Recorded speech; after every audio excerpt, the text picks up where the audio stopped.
This is Brooke, Cohn, and Sophie Cow, and we did our project on internet shopping and data breaching. First off, we should discuss why internet shopping is an important topic to cover as a vastly growing phenomenon with computers, credit and debit cards, and other various technological advances being a necessity used every day. It is important that we know the pros and risks of this opinion. While it has its perks of letting people buy virtually anything while never leaving their homes, it also has many legal risks. Data can be breached in many different forms, even from successful, well-known companies such as Target and Home Depot. Data breaching is dangerous in all of its forms, whether it is stolen from a credit card while shopping online or by hacking through a computer, because you can essentially get everything stolen from you, including bank account information and your identity stolen via Social Security. Online shopping is an important topic that needs to be discussed because of its popularity. Online shopping is extremely convenient, especially since the addition of shopping through mobile devices and smartphones. The number of minutes consumers spent at online shops with a smartphone jumped 385% between February 2010 and February 2013, and jumped a total of 17% on a desktop computer, so you can clearly see how online shopping through mobile devices has grown immensely in the past couple of years. An example of a current issue that shows the effect of data breaching is the scandal that happened with Home Depot that occurred over months without anyone finding out. Home Depot is a major retailer that had approximately 2,200 stores breached with a major cyber attack on its customer data. They even had law enforcement officials extremely concerned about the attack because it's possible the problem had occurred over a time span of 4 months and had compromised data of over 40 million credit and debit card accounts. This just goes to show how effective data breaching can be, especially with a company so well known and trusted. An example of a cyber attack that dealt with employers as well as customers happened as recent as last month with not only a well-known company, but a company that has been in service long before our generation existed. The U.S. Post Office faced a data breach that compromised personal information rather than credit and debit card numbers of over 800,000 employees, as well as data on customers. The data they took was composed of names, dates of birth, social security numbers, addresses, employment information, and emergency contact information. Information on customers was found to be taken from phone calls and emails sent to the post office between January and August. The legal issue that we decided to focus on was the major Target breaching case that happened recently. It was a massive data breach of credit card information of their customers in 2013. Approximately 40 million credit and debit card accounts were breached during this time. Here are some numbers based on the report outlined in the Innocenzio. Since the Target breach, almost half of Americans surveyed feel a deep concern about their personal data when shopping in stores, and 61% state they have concerns shopping online, while 62% have similar concerns shopping from their mobile devices.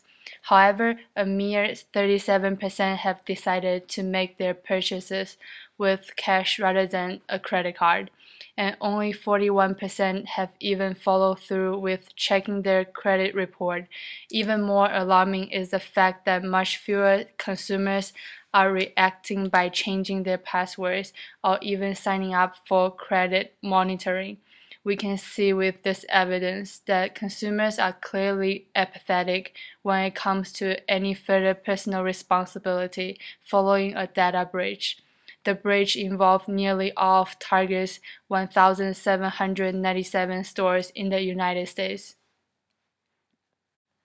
When it comes to preventing the side effects of a business-level crisis such as the Target data breach, it goes to show that consumers hold an indifferent attitude.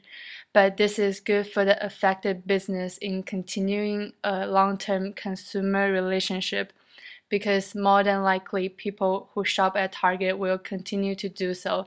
However, there are still a number of people who lost trust in this event, and it's going to take them a long time to build the trust of the shopper and get them to where they were prior to December 2013.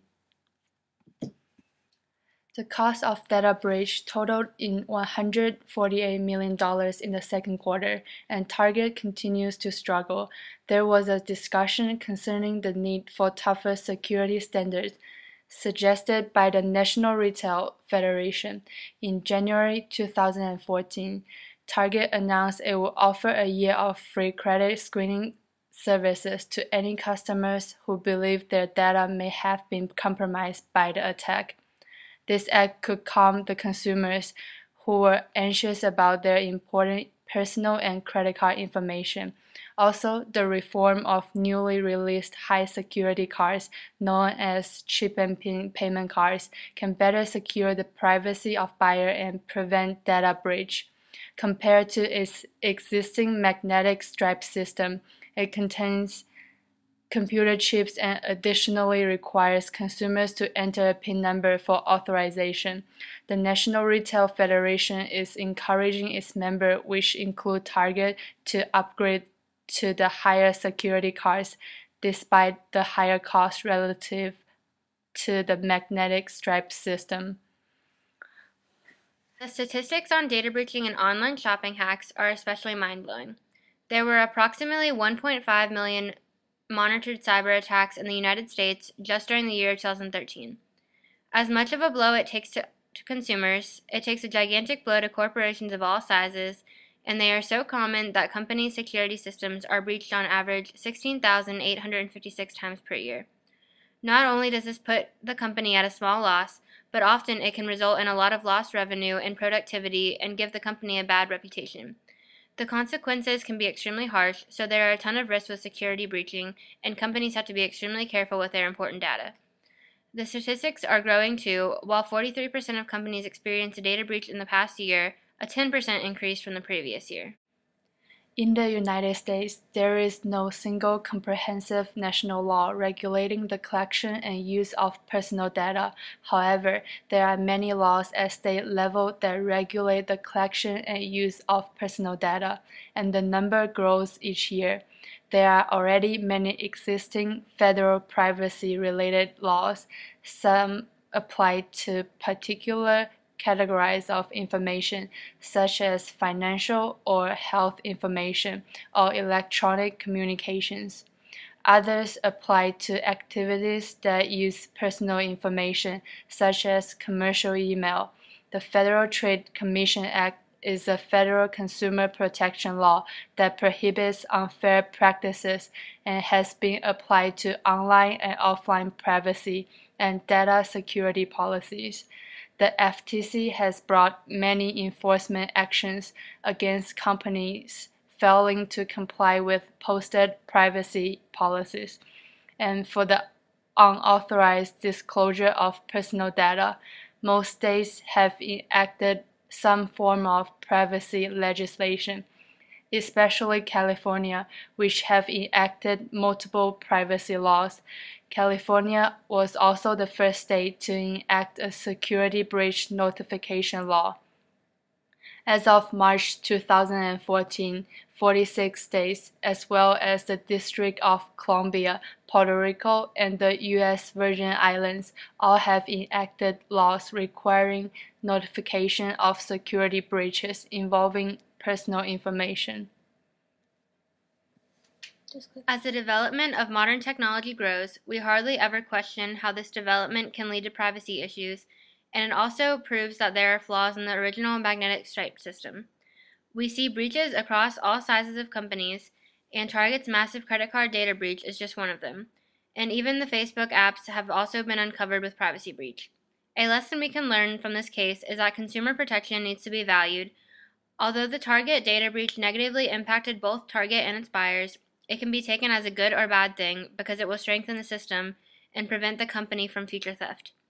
From the consumer's perspective, studies have shown engaged consumers are less impacted by fraud. Therefore, we should regularly monitor bank accounts, carefully review statements, and notify your issuing financial institution promptly of any unusual activity. Thank you for watching our presentation.